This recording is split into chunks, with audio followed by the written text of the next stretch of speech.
Dorothy's World. Created by Bria Adams, Benin Altamimi, James Bain, Caden Butchart, Catherine Clark, Leal Davey, Gemma Doherty, Lisa Marie Donnelly, Katrina Dougal, Shaquila Fahimi, Kirsty Gibbons, Jessica Gibson, Michelle Gordon, Jeff Gordon, Michelle Graham, Margaret Innes, Elizabeth Jameson, Maya Lamb, Dorothy Marshall, Stephen McBeath, Myla McGinley, Riley McIntosh, Stuart Mackenzie, Deborah McLaren, Carter McLeavy, Lindsay Murphy, Lexi Nimmo, Kimberly O'Donnell, Bethany Oliver, Stephen Owens, Keenan Putra, Bibi Hawa Rafi, Ella May Riley, Nathan Repko, Rhys Robertson, Adam Salama, Darren Salmanov, Audrey Scholes, Gardner Singh, Finlay Stevenson, Jean Vitsatsakis, Maxine Wallace, Lucy Wilde, Kiera Wilkins, Logan Wow, Aidan Wilson, and Jane. Pelting the windows hard, knocking at the glass, trying to get in. She rolled over in her bed and groaned. It was Monday. Suddenly, the sound of squawking birds and rolling waves began, and Dorothy leaned over to turn her alarm off. The ocean alarm clock was her mum's idea, but Dorothy didn't understand how listening to a potential shipwreck was meant to be a relaxing start to the day. As Dorothy reluctantly got out of bed, she heard her mum banging around the kitchen, making her famous, dreadful, healthy banana pancakes. They were basically omelettes that tasted like bananas. Disgusting. Dorothy started getting ready for school, trying to avoid the kitchen at all costs. "Good morning, sunshine. Did you sleep well?" asked Dorothy's mum, who was busy throwing extremely burnt pancakes into the bin. Dorothy sighed in relief and helped herself to some cereal. Thankfully, she'd been saved again from her mum's experimental cooking. Dorothy's mum was always doing three things: smiling, having bizarre new ideas, and rushing around. She rushed to work, she rushed to sleep, she even tried rushing the dentist, which almost caused her to lose a tooth. She had to rush everywhere because she was always late. Dorothy was never late. Dorothy was always ready on time with her shoes on and prepared for anything. Although Dorothy and her mum were different, they always came together when it counted. Dorothy's calmness began to balance out her mum's chaotic energy, and they became closer than ever. Dorothy hugged her mum goodbye, grabbed the big umbrella by the door and went downstairs to meet Ava and Ava's mum so they could battle the storm together on their way to school. Dorothy and Ava had been friends since before they were born to be besties, their mums said. Both of their mums used to work together and they would often laugh about what they got up to. They both learned sign language together when Ava's mum became hard of hearing, which definitely made it easier to gossip in private when they needed to. Ava's mum had the joy of the daily school drop-off because Dorothy's mum had a new job as a cleaner for a few of the houses on the outskirts of town. Dorothy's day at school passed her by without much incident. There was, however, a small revolt by her fellow P5s when they were forced to have break and lunch inside due to the weather. This is so unfair. I love playing in the rain. I don't get the problem. Miss, there's nothing to do. Half the pieces are missing from the games. Dorothy didn't mind staying inside. She was used to it. The flats where she lived didn't have a garden. There was a bit of brown grass next to the bins, but no one liked to play around there. Sometimes Dorothy and Ava went to the park round the corner, but half of the swings were broken.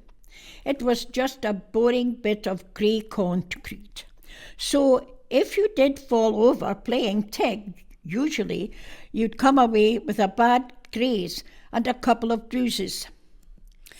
As always, when Dorothy finished school, her gran was waiting by the gates ready to collect her. Dorothy's gran was like a local celebrity. She seemed to know everyone and everyone knew her. Walking to the shops together was a nightmare because they had to stop every few minutes to talk to someone who either wanted to see if she was going to the bingo on Friday or needed her help and advice. Gran often said, "Come what may, friends helped always along the way." Dorothy's gran also had a great roommate, a beautiful stray cat she'd found going through the rubbish in the bins outside. The cat was a little timid at first, but as soon as Gran offered it some food and water, they were best friends. The cat became Gran's shadow and protector. He was always waiting for her to come home from her errands so he could get a gentle scratch behind the ear. Dorothy's gran tried for weeks to find the owners, but there was no collar and none of the posters she got Dorothy to print out and put up around town got any response. Dorothy's grandpa always used to say, "You love that cat more than you love me." So eventually, when the cat became a permanent part of the family, he was named Thomas after Dorothy's grandpa. It made sense because they both liked to eat, fall asleep on the sofa, and most importantly, loved Gran more than anything. Dorothy spent every evening with her gran after school, and she loved it.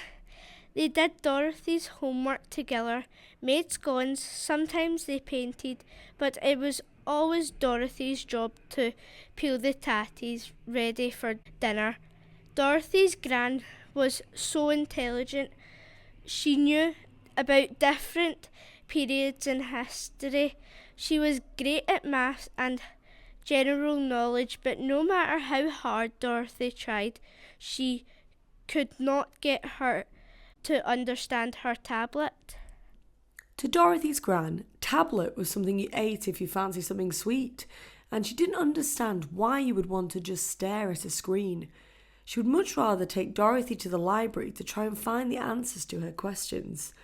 Despite this, Dorothy's gran had a youthful energy. She always listened intently when Dorothy talked about school and took it seriously if Dorothy fell out with anyone or if anything happened in the playground. She was great at giving advice to Dorothy and her mum. When Dorothy's mum came round for tea, they would talk for ages about what had gone on that day, until Dorothy's eyes started to droop and her mum took her home to bed. Dorothy's gran lived close by, just on the ground floor of Dorothy's block of flats. Sometimes, though, walking up the stairs was like climbing an impossible mountain for Dorothy.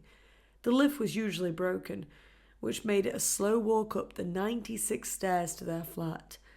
Dorothy's mum said it was worth it for the view, but Dorothy wasn't sure. Maybe if they could see the sea or forests or mountains, but Dorothy didn't find the view into Mrs. McKay's living room that exciting. The next day at school, Dorothy was getting ready for Miss Ferguson to do the register when a boy appeared in the doorway of the classroom. His shoelace was undone, he was fiddling with his tie. The boy looked a little nervous standing next to the head teacher. Dorothy smiled at the boy. She could tell by the scar just below his knee and the stains on his jumper that they would get on. Miss Ferguson introduced the boy as Olley. Olley had just moved to Glasgow and everyone in the class was to make sure he knew where everything was and make him feel welcome. Miss Ferguson asked if anyone wanted to volunteer to be Olley's buddy for the day, and Dorothy's hand shot up in the air. Olley was quiet until break time when Dorothy asked him if he fancied playing football in the playground. The biggest smile Dorothy had ever seen appeared on his face, and he nodded enthusiastically. Although Olley wasn't the best footballer, Dorothy couldn't believe how fast he was. Olley raced up and down the playground repeatedly until the bell rang. When all the children lined up to go back inside, Olley was red in the face and looked like he still needed a break. During lunchtime, Dorothy discovered that, alongside football, Olley also loved to draw. He drew Dorothy flying through the sky with him on a dragon while they were being chased by a 7-headed monster made of cornflakes. Dorothy had never been to an art gallery before, but she assumed that they were filled with drawings just like this. After school, Dorothy's gran was waiting by the gates, as always, chatting away to Mrs. Murray. Dorothy was about to wave goodbye to Allie, but when she turned around, he almost knocked her over by giving her a massive hug. "Thank you. See you tomorrow," Allie asked, smiling at her new friend. Dorothy replied, absolutely excited to get to know him better. Dorothy was telling Gran all about school on the walk back to the flats. It usually took the full walk for Dorothy to fill Gran in on everything that had gone on.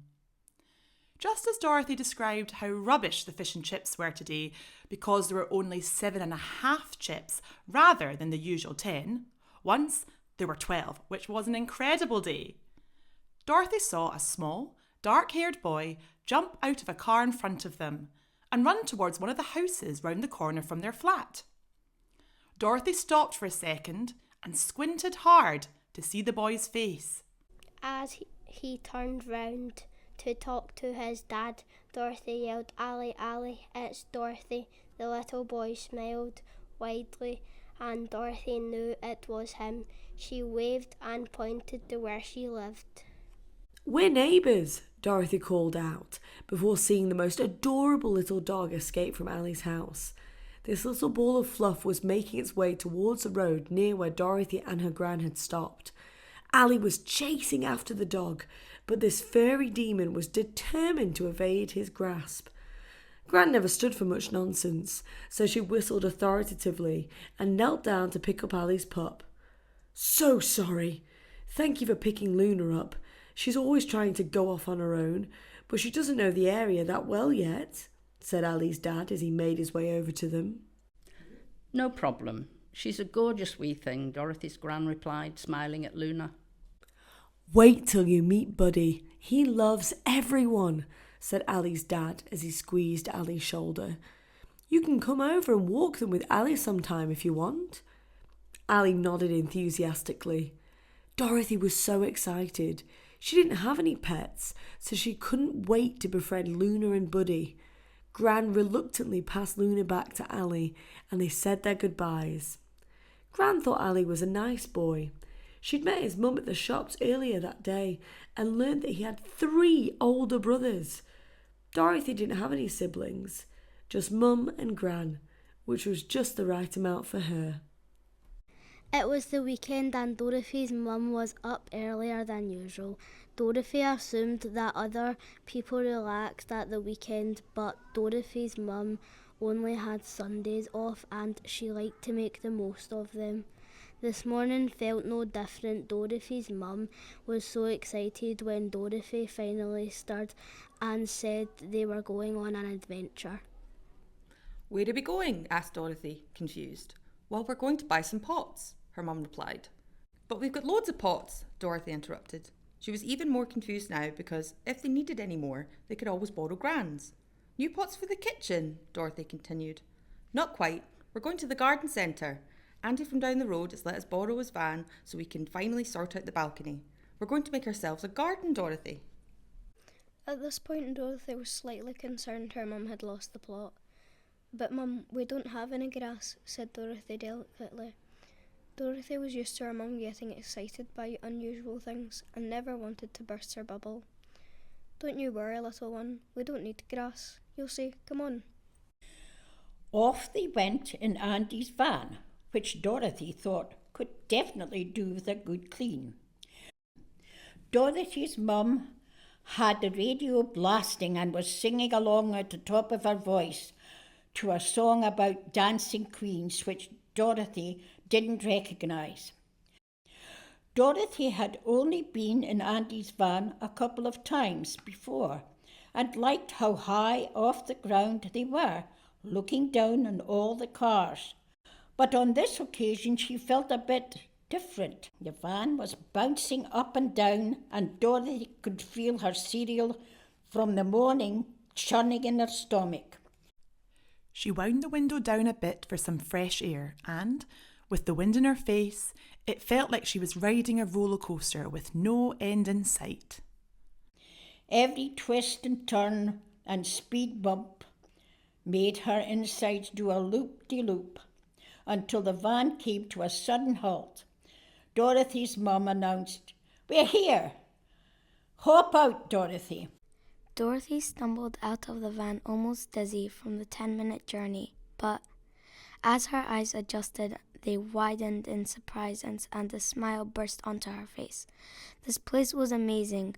Dorothy had never seen so many shades of green. Every wall was bursting with life, and there wasn't an inch of the garden centre that wasn't blooming. Dorothy and her mum spent all day at the garden centre, going through every aisle, not wanting to overlook any of the plants and flowers. They searched high and low for the best ones that would survive the balcony in the, at times, challenging Scottish weather. They bought a couple of hanging baskets to give the balcony some colour and hoped they wouldn't fly off on a windy day. There were loads of plants called succulents that didn't need much water, as well as daisies, begonias, geraniums, and loads more with names Dorothy had never heard before. There were lots of lavender that smelt so fresh, but the most exciting thing they bought were the plants you could eat. Mint, parsley, basil, rosemary, and a tomato plant. Dorothy was usually very strong, but even she struggled carrying some of those pots. She was glad her mum checked what they bought wasn't going to be too heavy for their balcony, because then it definitely wouldn't have been worth the 3 trips up the stairs. Dorothy and her mum were very careful arranging their garden. The last thing they wanted was for any of the plants to fall onto Mr. Taylor in the flat below. When Dorothy and her mum had finished placing the plants in their new home, so some of them could get sun or stay in the shade, they invited Gran upstairs to unveil their new garden oasis. Gran arrived with Thomas the cat in tow, and they were both very impressed with the transformation of the balcony. Thomas kept a respectful distance from the plants. Dorothy was worried he might mistake the marigolds for a toilet, but as usual, he just did a little tinkle on the kitchen floor instead. Gran started making a list of which plants she'd like for her veranda to brighten the place up. Gran always did a little chuckle when Dorothy and her mum called it a balcony instead of a veranda. "You're not living in a flat in Spain," laughed Gran. Dorothy's mum said they could try and take cuttings from the herbs to see if they would grow on Gran's veranda. She said the word while raising an eyebrow and nudging Gran playfully. Standing with her mum and Gran, Dorothy was in awe of what had been created. She walked around the plants as if exploring her own personal jungle, ready to see a parrot, monkey, or lion jump out from behind the ferns. From that day on, Dorothy wanted to know as much as possible about how to look after plants. It didn't take long for her to get her friends Ava and Olley involved as well. She brought them both over to the flat to see the blossoming balcony and shared all her facts with them. Olley even helped Dorothy take the cuttings of rosemary and lavender down to Dorothy's grand flat, and they arranged them on her windowsill in fresh pots. Dorothy told everyone she saw about her new green balcony, from Noreen at the newsagent's to Posnack at the post office. Everyone knew about her venture into horticulture, plant stuff, and they were happy to help. Andy even stopped traffic to lend a hand. He saw Dorothy walking to school with Ava and Ava's mum, so he beeped his horn and waved them over. He'd been clearing out stuff for his grandpa and found what he thought was a seed potato in the shed at the bottom of the garden. It looked like it was starting to sprout, so Andy thought it could be planted. Ava's mum looked at Dorothy quizzically and signed, "What?" Dorothy explained that you plant a seed potato to grow other potatoes. Ava pulled on her mum's arm and signed, "Can we grow things on our balcony too, Mum, please?" Ava's mum smiled, nodded and signed, "Of course we can." Andy said he'd put the potato in a bucket with some compost for Dorothy and drop it round to her Gran's later. They all waved as Andy drove away, and Dorothy was extremely excited to finish school and plant her first potato. School went by in a blur. Allie got a certificate from Miss Ferguson as a reward for all his hard work in English. Dorothy told her Gran how proud Allie looked receiving his award. As she dragged Gran home to see her new seed potato in all its glory, all the plants and flowers were doing well, but the potato was going to be the star of the show. Dorothy loved potatoes, mashed, roasted, fried, whatever form they came in. They were delicious. Before falling asleep that night, Dorothy lay awake in bed. She thought of tucking her wee tatty into its bed of soil under a full moon as she drifted off to sleep. Dorothy woke up to a surprisingly dry day. There was a light breeze and only a few clouds in the sky. As she stepped onto the balcony to greet her garden, she was surprised a small white flower had sprouted out of the top of the bucket housing the potato. Dorothy couldn't believe it, but as she made her way towards the bucket, a flower appeared to wilt, and all the petals fell off. As she dug her hand into the soil, she realised the bucket was suddenly full of potatoes. When she heard Dorothy gasp, Dorothy's mum ran onto the balcony. "Wow, when did you plant those beauties?" "Yesterday," Dorothy exclaimed. "How strange! The potatoes are clearly as special as you are. You'll have to ask your Gran to cook one of them for you tonight," smiled Dorothy's mum. Later that same day, Gran called out that dinner was ready, and Dorothy ran straight to the table, almost falling in the process, excited to eat her first homegrown potato. Piping hot mince and tatties were on the plate, which Dorothy gobbled up without stopping to take a breath. Gran's cooking was always tasty, but this might have been the best thing Dorothy had ever eaten. She couldn't wait for everyone else to try these incredible potatoes, but that would have to wait.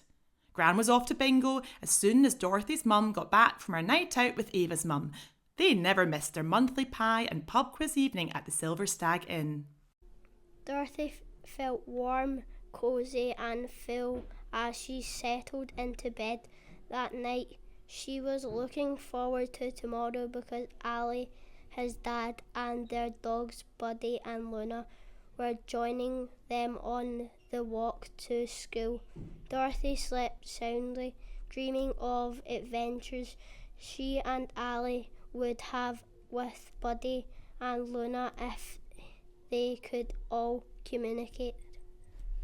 The next day, Dorothy got ready as normal after managing to avoid eating the blackened toast. Her mum had nearly set fire too. She made her way downstairs.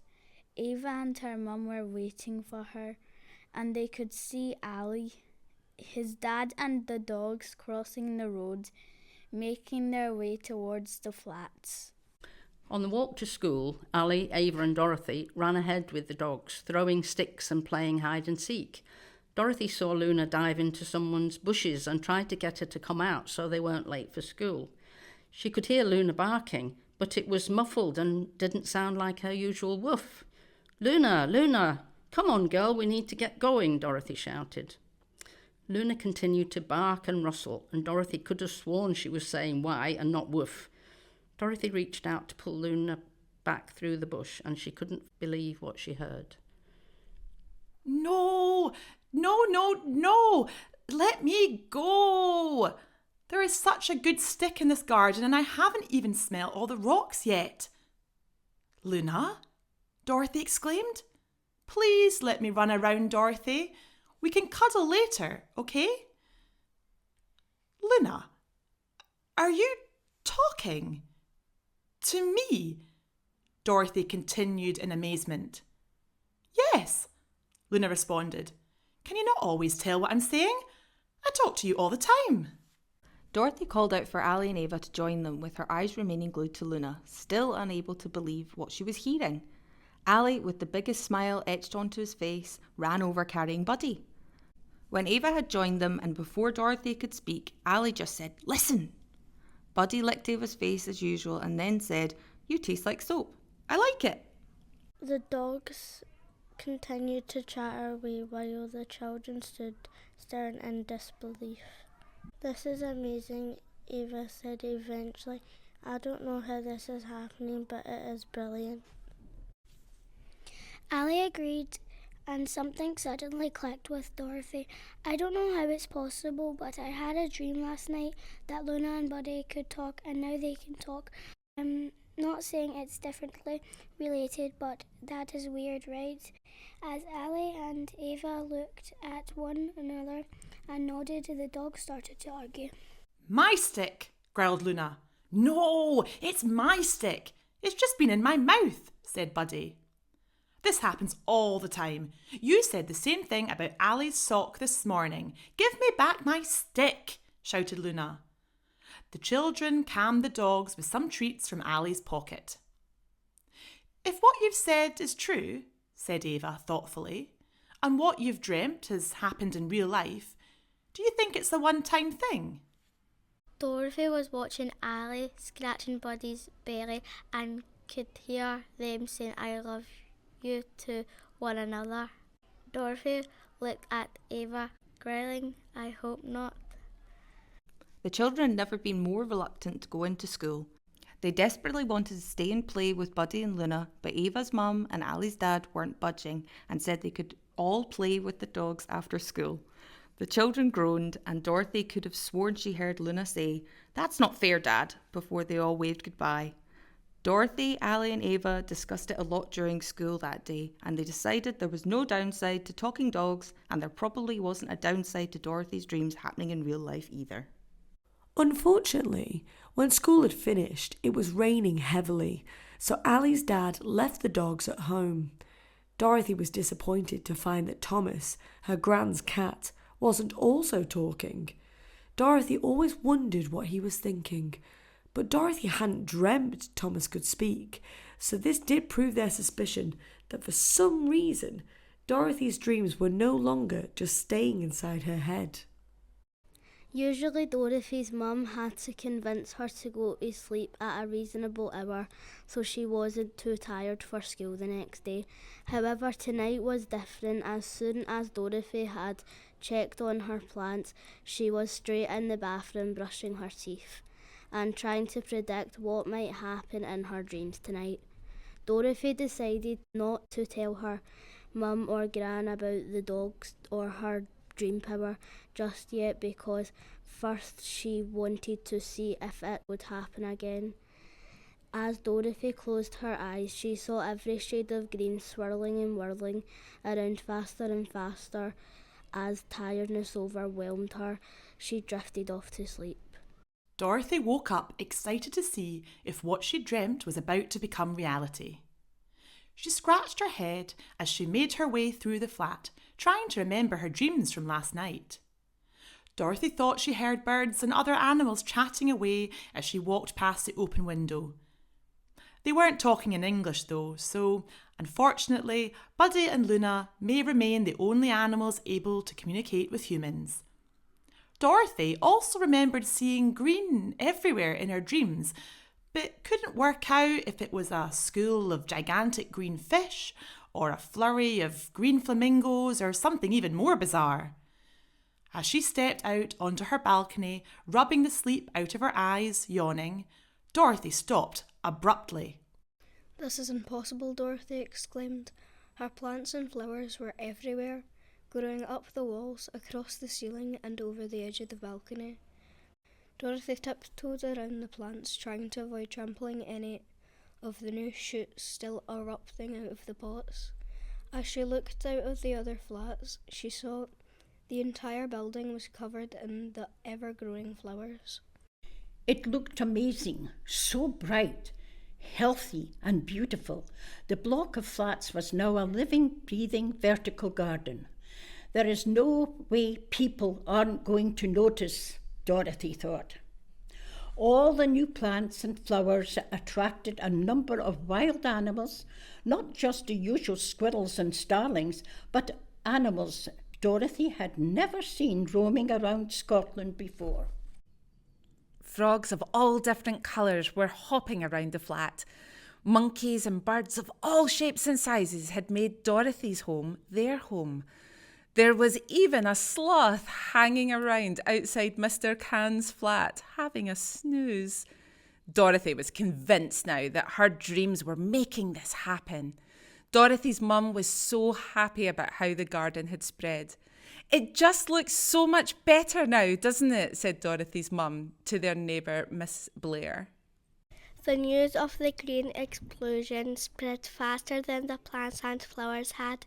Nobody could understand how it happened or why, but there was a feeling of great excitement in the air. Ava and Allie were in awe when they saw Dorothy that morning. Wow, the flats look so cool, said Ava, while Allie was laughing hysterically at a monkey scratching his bottom. Have you told your mum and Gran about your dream power yet? Not yet, Dorothy admitted. I will soon. That evening, when Dorothy, her mum and Gran sat down after dinner, they began discussing what had happened to the flats. Dorothy thought this would be the perfect time for her to share her gift with the two most important people in her life. But before Dorothy shared her secret, her Gran said something that made Dorothy stop in her tracks. "I think what has happened is amazing. All the flowers everywhere make it look so much nicer. Whatever the reason that this has happened to us and not to someone else, like Morag down the road, for example, it's great. I just hope nothing goes wrong, because what then? It's wonderful at the moment, but if something bad happens, we might not know what to do," said Gran. Dorothy's mum nodded. "I know what you mean. It could be a worry." Dorothy then excused herself to the bathroom so she would have space to think. "I never imagined something could go wrong," she thought. Dorothy spent the rest of the evening thinking about all the ways her gift might not actually be a gift, but a curse. She lay in bed, too frightened to sleep, tossing and turning for hours, scared of what terrible things her mind might create. Eventually, darkness covered her and Dorothy fell asleep. "Are you getting ready for school, Dorothy?" yelled Dorothy's mum from the kitchen. Dorothy sat bolt upright, sweating. She let out a wail of frustration. She had tried so hard not to fall asleep and cause any chaos today, but she'd failed. Dorothy racked her brains to remember what she'd dreamt about last night, but it was all just dark, nothingness. Maybe that was what was going to happen, Dorothy thought. A massive black hole was going to appear and suck the entire Earth into a different part of the universe. Dorothy tried to act normally as she said goodbye to her mum and made her way to school with Ava and Allie. Buddy and Lona were with them, and to everyone's delight, particularly Allie's dad, the dogs were still able to talk to humans. Dorothy was so overcome with worry she couldn't even enjoy Allie quizzing Buddy and Lona on their favourite and least favourite dog breeds. "Why?" Allie questioned. "Because they think they're the cutest with their massive eyes and soft fur. I just don't like it," said Luna in a huff. "Me neither," added Buddy. "They're just too vain, and they never want to play with us. They're too busy looking at their own reflections in the puddle." As they arrived at school, Ava's mum signed, "Have a good day," and the children ran inside so they didn't miss the start of assembly. When all the pupils had filed in, Mr. Montgomery, the head teacher, stood up and greeted the school in his standard enthusiastic fashion. "Happy Thursday, everyone. I hope you've all had the best week so far, learning lots," and before Mr. Montgomery could finish, an extremely loud crash interrupted him. The P3s gasped. A couple of the P1s sounded like they were whimpering, and the P7s began chatting about what that noise could have been.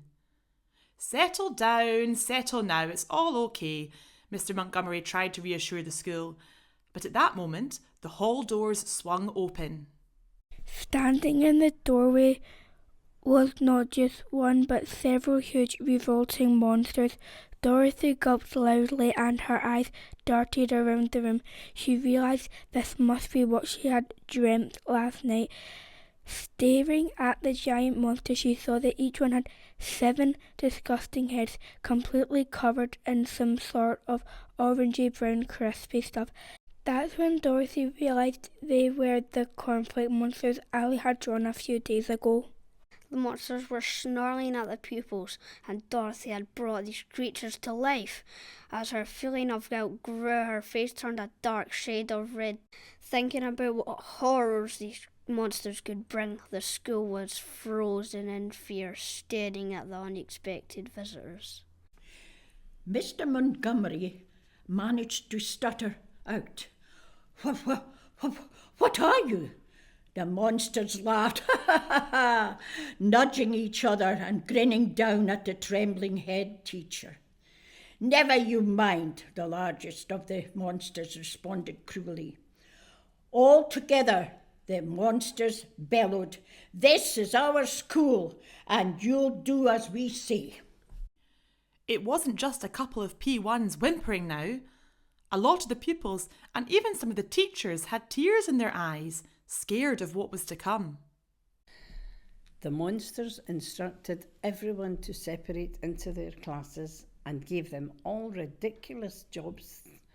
It was clear the monsters wanted to make everyone look silly for their own entertainment. The P4s were forced to write poems about how beautiful and terrifying the monsters were. The P6s were asked to act out all the classic fairy tales so that the monsters were the heroes and the humans were the villains, in what the monsters called a revenge showcase. Ava, Allie and Dorothy managed to find each other's while painting a mural of the monsters on the side of the school. What are you going to do about this, Dorothy? Whispered Ava. I don't know, said Dorothy. I can't exactly control my dreams. Allie could see Dorothy was feeling overwhelmed, so he told her to breathe. The more Dorothy concentrated on her breathing, the calmer she felt. Maybe I could control it, Dorothy murmured. How? Asked Allie. Well, dreams are just pictures in our mind, right? We make them happen. Maybe if I just created pictures in my mind, they would happen in real life like my dreams do, said Dorothy. It's worth a try. Do you need us to do anything? Asked Ava. I don't think so. I just need to concentrate. With that, Dorothy closed her eyes. Keeping her breathing steady, as if she were asleep, images appeared in her mind with Dorothy as the artist, drawing a new storyline for the monsters at school. When she finally opened her eyes, Allie and Ava were watching her with desperation and asking if it worked. But all Dorothy could mutter was, "We'll see." Suddenly the monster called for everyone to come outside and join them in the playground so everyone would hear them sing the new Monster Appreciation song written by Miss Scott, the music teacher. A small smile appeared on Dorothy's face. Maybe it's working, she thought. As everyone stood ready to serenade the monster, a drop of white liquid landed on Miss Ferguson's shoe. Dorothy's class teacher looked confused and said, "What's that?" Before anyone could respond, another drop of white liquid landed on a P2's forehead. Wee Jimmy Campbell wiped it off his head and licked his finger. "It's milk!" he cried. Without warning, the skies opened and milk was pouring on them all like rain. Some of the younger children opened their mouths so they could check it really was milk, but the monsters were not happy. More milk rained down and their cornflake-encrusted bodies got softer and started disintegrating. The monsters shouted out for the milk to stop, but after less than a minute, all the monsters had melted. The school erupted in cheers, jumping up and down, clapping and hugging one another, happy the monsters had disappeared. Mr. Montgomery decided that they were going to finish school early to clean up. After everything that had happened, an early finish from school was the least everyone deserved. Grown-ups descended on the school, initially confused about why the children were so enthusiastic about what looked to be a bit of spilt milk on the playground until the true tale unfolded. When Dorothy waved goodbye to Ava and Aileen, she decided it was time to come clean and explain her newfound power to her mum and Gran. When Dorothy's mum got home from work, they all sat around the kitchen table. Dorothy took a deep breath before explaining that she was responsible for everything that had happened over the last couple of days. Dorothy's mum and Gran sat quietly as they heard about the talking dogs, magical growth of the plants around the flats, as well as the monster invasion at Dorothy's school today. When Dorothy had finished, she paused, looked at her mum and Gran and said, "I'm so sorry for causing all this trouble." "Nonsense," Gran scolded. "No need to apologise." Dorothy's mum looked thoughtful. "So this started happening on Tuesday?" she asked. "That's the day after you ate that potato that magically grew in one night. Do you remember?" Maybe it was a magic potato, Dorothy exclaimed. Dorothy's mum and Gran laughed. "It could be," her mum added with a wink. Dorothy shuffled uncomfortably in her chair. "If people find out this was all because of me, do you think they will be angry at me?" And with that, Dorothy's grab became surprisingly stern. No, Dorothy, you listen to me. You've learnt an important lesson today. Whether you dream of visiting all the theme parks in the world or learning how to swim or becoming an engineer when you grow up, you make those dreams happen by working hard and believing in yourself. Always dream big, but remember that you are in control of making that happen in the real world. I've always said any walls are climbable and you can do whatever you set your mind to. You proved that today. Even without this gift or power, or whatever it is your dreams can become reality, we believe in you. Dorothy hugged her Gran, thinking more about what she said. She knew Gran was right. And don't forget, Dorothy, this gift comes with responsibilities. Just because you have this power doesn't mean you're better than anyone else, warned Dorothy's mum. Why would I think that? Said Dorothy, confused. Some people think that because of how they look or what money they have or what job they do, that makes them better than other people. That's true, sadly. There are many reasons people find to feel superior, added Dorothy's Gran. Exactly. And I don't want this power to make you lose sight of what's important. You were already special before this happened, said Dorothy's mum, hugging Dorothy. Dorothy was surprised people thought like this. It just seemed ridiculous. Of course everyone's equal, she thought. It was at that moment Dorothy knew she had to do something to change this. She was not only going to have fun with her new power, but also use it to help celebrate how wonderful people are and make sure they know it is possible for their dreams to come true too.